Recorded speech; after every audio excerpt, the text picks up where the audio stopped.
धाकड़ खबर, बेखौफजुमा बेबाक अंदाज। धाकड़ खबर के न्यूज़रूम से मैं आपके साथ हूं अकरम रईस खान। अभी तक जो कथित साधु यानी बजरंग मुनि मुस्लिम महिलाओं को घर से निकालकर बलात्कार करने की धमकी दे रहा था, वो अब एक मुस्लिम पत्रकार को टारगेट कर रहा है। जी हां, ध्यान से सुनिए, थोड़ा गौर से सुनिए। अभी तक जो कथित साधु मुस्लिम महिलाओं को घर से निकालकर बलात्कार करने की खुली धमकियां दे रहा था, तमाम वीडियोज उसके मौजूद हैं, वो अब एक मुस्लिम पत्रकार को टारगेट कर रहा है, निशाना बना रहा है। उसके जरिए और उसके इशारे पर इस मुस्लिम पत्रकार के खिलाफ पिछले 2-3 दिनों के दौरान उत्तर प्रदेश के कई जिलों में 5 से 6 मुकदमे दर्ज कर दिए गए हैं, जिसके बाद इस मुस्लिम पत्रकार पर गिरफ्तारी की तलवार लटक रही है। अभी तक जो जानकारियां मैंने आपके सामने रखी, उसे सुनने के बाद आपके जहन में जो सबसे पहला सवाल उभर रहा होगा वो ये कि कौन है ये मुस्लिम पत्रकार और आखिर किस आधार पर बजरंग मुनि जैसा कथित साधु इस पत्रकार को टारगेट कर रहा है, निशाना बना रहा है। इसके अलावा एक सवाल आपके जहन में और उभर रहा होगा कि इस पत्रकार को पत्रकार क्यों नहीं कह रहे हो, मुस्लिम पत्रकार कहकर क्यों संबोधित कर रहे हो। तो आपके तमाम सवालात का जवाब इस रिपोर्ट में रखने की कोशिश करूंगा। 3 हिस्से में पूरी खबर तैयार की है। चलते हैं खबर के पहले हिस्से की तरफ और जान लेते हैं कि कौन है ये पत्रकार। जी हां, सबसे पहले पत्रकार महोदय का प्रोफाइल आपको बता देते हैं। ये है उनकी तस्वीर, नाम है मोहम्मद जुबैर, काम करते हैं इस वेबसाइट में। इस वेबसाइट का नाम है altnews.in, जिसको चलाते हैं प्रतीक सिन्हा। इस वेबसाइट का काम है जो वायरल वीडियो हो रहे हैं, जो वायरल मैसेजेस हो रहे हैं, उनका डाटा खंगालना, उनका सच जानना, उनका वायरल सच देश के सामने रखना। यह वेबसाइट हमेशा से पूरे भगवा गैंग की आंखों में किरकिरी का सबब बनी रहती है, क्योंकि इस वेबसाइट के जरिए बड़े बड़े भाजपा के मंत्री जो तमाम तस्वीरें लगा रहे थे उत्तर कोरिया की, चाइना की, वो भी बेनकाब हो चुके हैं, उनका झूठ भी पकड़ा जा चुका है। तो इसी वेबसाइट में काम करते हैं मोहम्मद जुबैर। तो आप समझ सकते हैं कि उनका काम है क्या। तो इनके खिलाफ मुकदमे दर्ज किए गए हैं, 1-2 नहीं 6 मुकदमे दर्ज किए गए हैं। और इस मामले की खुद जानकारी दे रहे हैं बजरंग मुनि, उन्हीं की जबानी सुन लीजिए। जय श्री राम। मैं और मेरा संत समाज क्या है क्या नहीं है, यह तय करने का अधिकार भारत के न्यायपालिका को है या सम्मानित प्रशासनिक अधिकारियों को है। कोई जुबैर, जुनैद या सुहेल हमारा नामकरण करने का अधिकार नहीं रखता है। हमें हमारा नाम हमारे पूजनीय गुरुओं व वंदनीय अखाड़ों से मिलता है। इसमें हेर फेर करने वालों को हम साक्षात अधर्मी की दृष्टि से ही देखते हैं। एक एक करके सारे संत समाज को निशाना बना रहे मोहम्मद जुबैर को मेरी खुली चुनौती है। अब वो किसी भी भगवाधारी संत महंत के खिलाफ एक अपमानित शब्द बोलकर दिखाए। बाकी सेकुलर हिंदुओं, तुमसे मुझे कोई भी आपत्ति नहीं है। तुम मेरे ही धर्म के हो, भले ही किसी अन्य मार्ग पर चल रहे हो। तुम्हारे द्वारा किया गया मेरा अपमान भी मुझे अपने खुद के घरेलू झगड़े जैसा लगता है।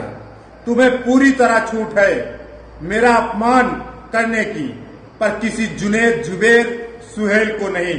जय श्री राम। सुन लिया आपने बजरंग मुनि को, आपने उनको बोलते हुए थोड़ा देखा? अगर नहीं देखा तो मैं अपने एडिटर से कहूंगा कि फिर से वो इस वीडियो को वॉइस बंद करके लगा दें। ऐसा लग रहा है कि जैसे किसी ने लिख के दे दिया हो और ये रुक रुक कर उसको पढ़ रहे हो, यानी कि अपना इनके पास कुछ भी नहीं है। इस बात की पुष्टि आप ऐसे भी कर सकते हैं कि देख के पढ़ रहे हैं कि इनको किसी ने लिख के दिया है। इस बात से कर सकते हैं कि महीनों से गायब से, जब से जेल से बाहर आए तब से तो कुछ बोल नहीं रहे थे, अब जाके शायद इनसे बुलवाया जा रहा है, बोल ये अब भी नहीं पा रहे हैं। अब यहां सवाल ये पैदा होता है कि क्यों मोहम्मद जुबैर को मुस्लिम पत्रकार कहकर संबोधित किया जा रहा है, तो उस पर भी गौर कर। जी हाँ, यहाँ सवाल यही पैदा होता है कि मोहम्मद जुबैर को आखिर मुस्लिम पत्रकार कहकर क्यों संबोधित किया जा रहा है। तो पहले तो अपने ऊपर दर्ज हुए मुकदमों की जानकारी किस तरीके से मोहम्मद जुबैर ने दी है वो आपके सामने रख देते हैं। उन्होंने ट्वीट्स करके बताए, एक के बाद एक कई ट्वीट्स किए हैं और बताया कि उनके खिलाफ बजरंग मुनि ने मुकदमे दर्ज करा दिए हैं, या उनके चेले चपाटों ने जगह जगह मुकदमे दर्ज करा दिए हैं, क्योंकि उन्होंने बजरंग मुनि को बेनकाब किया था जब उसने वो बयान दिया था कि मुस्लिम महिलाओं को निकाल कर घर से में उनके साथ बलात्कार करेगा। इसके साथ ही वो एक वीडियो डालते हैं, उसी वीडियो से पता चल जाएगा कि उनको टारगेट क्यों किया जा रहा है और उनको हम मुस्लिम पत्रकार क्यों कह रहे हैं। ये वीडियो है टाइम्स नाउ का, आप देख सकते हैं स्क्रीन पे मैं वीडियो चला रहा हूं। टाइम्स नाउ में भी इस साधु के खिलाफ खबर चलाई थी, लेकिन टाइम्स नाउ के खिलाफ इसने एफआईआर दर्ज नहीं कराई है। आप जानते हैं बहुत सारे और भी हिंदू पत्रकारों ने या जो और मीडिया है उसने भी खबर इस साधु के उस बयान को लेकर चलाई थी, लेकिन उनके खिलाफ भी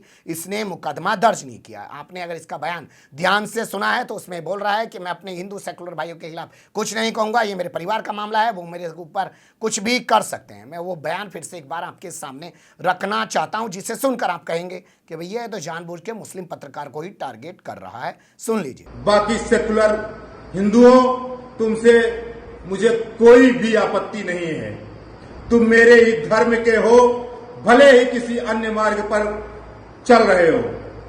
तुम्हारे द्वारा किया गया मेरा अपमान भी मुझे अपने खुद के घरेलू झगड़े जैसा लगता है।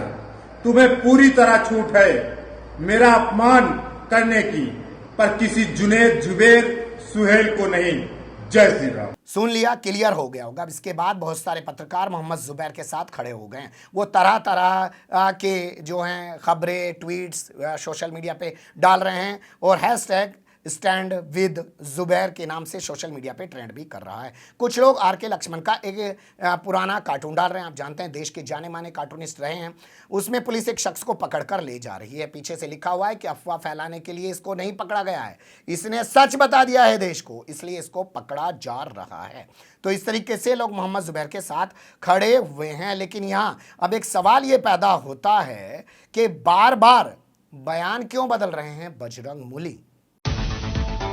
जी हाँ, इस चीज़ पर भी गौर करना बेहद ज़रूरी है। जैसे मैं आपके सामने बयान तो रखूंगा नहीं, लेकिन कुछ खबरें रख देता हूँ। याद होगा आपको जब इन्होंने वो बयान दिया था और उसके बाद मीडिया में हल्ला मचा था, तो इन्होंने आनन फानन में माफ़ी मांग ली थी। इन्होंने कहा कि नहीं, मैं तमाम बहन बेटियों का सम्मान करता हूँ, नारी शक्ति का सम्मान करता हूँ और मैंने इस तरीके का कोई बयान नहीं दिया है। मीडिया ने मेरे बयान को तोड़ मरोड़ के पेश किया है। जब इसको गिरफ्तार करके जेल भेज दिया गया और उसके बाद ये बाहर आया, तो इसने बाहर आते ही कहा कि मुझे अपने उस बयान पर कोई पछतावा नहीं है। यानी इसने जाने से पहले माफी मांग ली थी और जेल से आने के बाद कहने लगा कि अपने बयान पर कोई पछतावा नहीं है। अब इतने दिनों से खामोश था, अब जाके फिर एक्टिव हो गया है और मोहम्मद जुबैर के खिलाफ इसने एफआईआर दर्ज करा दी है। यानी कुल मिलाकर बार बार बयान बदल रहा है ये साधु।